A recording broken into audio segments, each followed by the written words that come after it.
Before we begin our next drawing, I want to give the character's pose a bit more thought. I would like her pose to be more dynamic, and this is the best way to add life and energy and personality to our character. So what I mean by dynamic pose is to create a position for the character that imitates movement.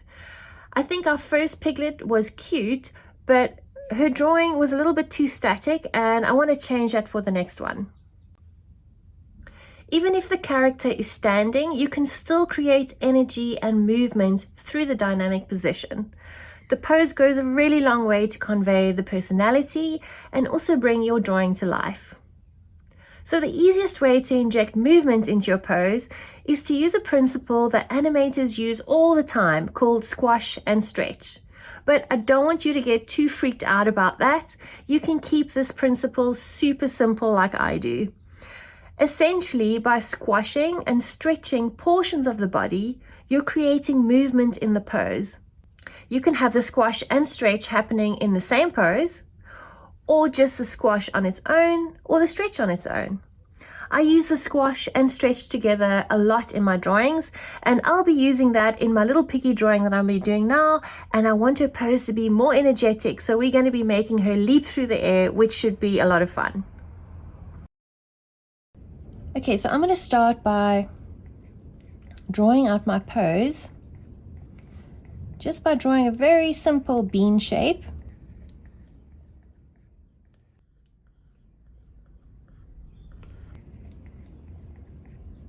And if you think about it, we've got kind of a stretch thing happening here and a squash thing happening here, which is exactly what we want. And I'm not going to get too stuck on that. It's just a very simple basic thing that I'm applying to give my character a little bit more energy. Okay, so that's the main sort of body position. And now we just want to think about her head, which is probably going to sit something like that. And if you can recall, so I want her jumping through the air, and the reason why I'm doing that because I want to give some energy to her character, and I want to show the audience how excited she is about dancing.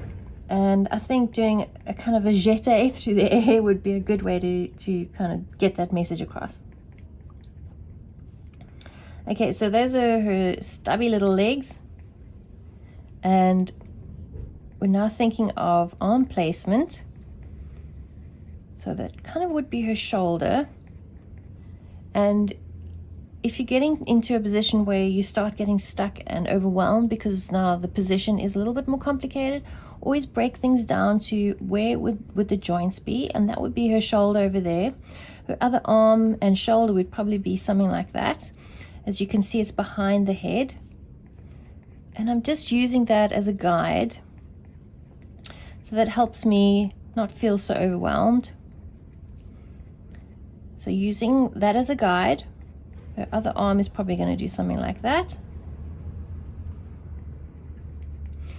And this is why your rough sketches need to really be for exploration. And these are just to allow you to get a feel for your character's position. And because your pose is really important to the final result, don't be scared to spend a lot of time and do a lot of sort of sketching work. There's no rule about how, how many times you're going to be sketching and how many lines you're going to have in the end. As long as your results are good. Okay, so we can start seeing a shape happening. So that's obviously your hip joints over there. And now let's work on her face. So I want her to kind of be looking more upwards that way. So her middle line will sit probably something like that.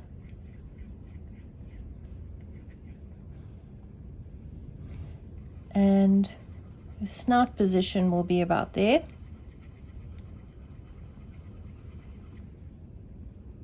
And we're going to go for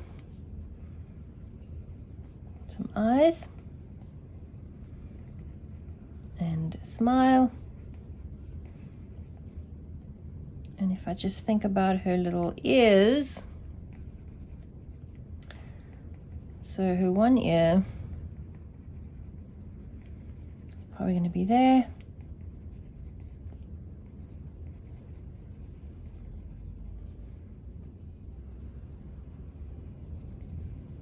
Other ear on the side.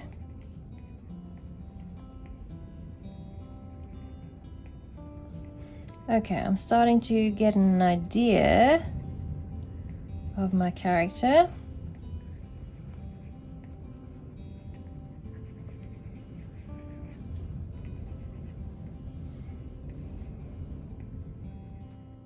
In the next lesson, we start looking at her expression. Expression is another great way to convey the character's personality and what they're experiencing at that moment. It's a really wonderful way to draw the viewer in and get them to feel part of the drawing, or at least feel what the character might be feeling at the time. I often find myself pulling the same face as my character that I'm drawing, completely involuntarily. I think as humans, we connect with the emotions of others, so this is an important aspect to consider when drawing your character. The great thing about drawing emotion is that simple lines convey so much, so you really don't have to have complicated facial features to convey emotion. A good tip is to start with the basics and then think about how you can amplify that emotion. For Miss Piggy, I'm going to be using a big smile with an open mouth, and this is going to convey the joy and delight she is feeling in a much more amplified way. So I'm ready to start working on my cleaner lines, and I'm going to start at the head again. Oops.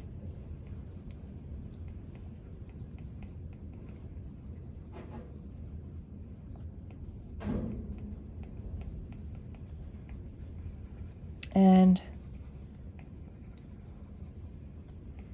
again, as I mentioned, we're not going for a finished piece of artwork.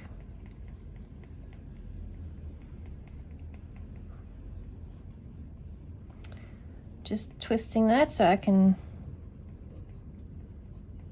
get an idea of my placements. So her snout, nostrils are probably going to be something like that. Yeah, so we're not going for a finished piece, we're just going for sketches at this stage. So I want to really give the impression that she is super excited about jumping through the air. So I've made her eyes wider and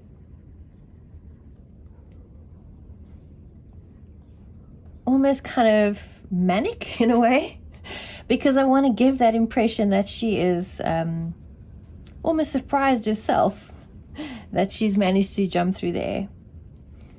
Oops.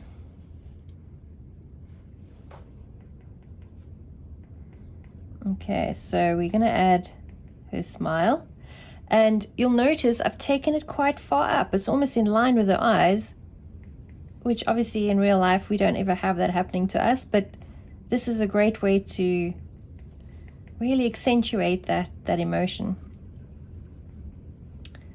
And we're opening her mouth as we discussed, so instead of just a simple smile, just by adding an open mouth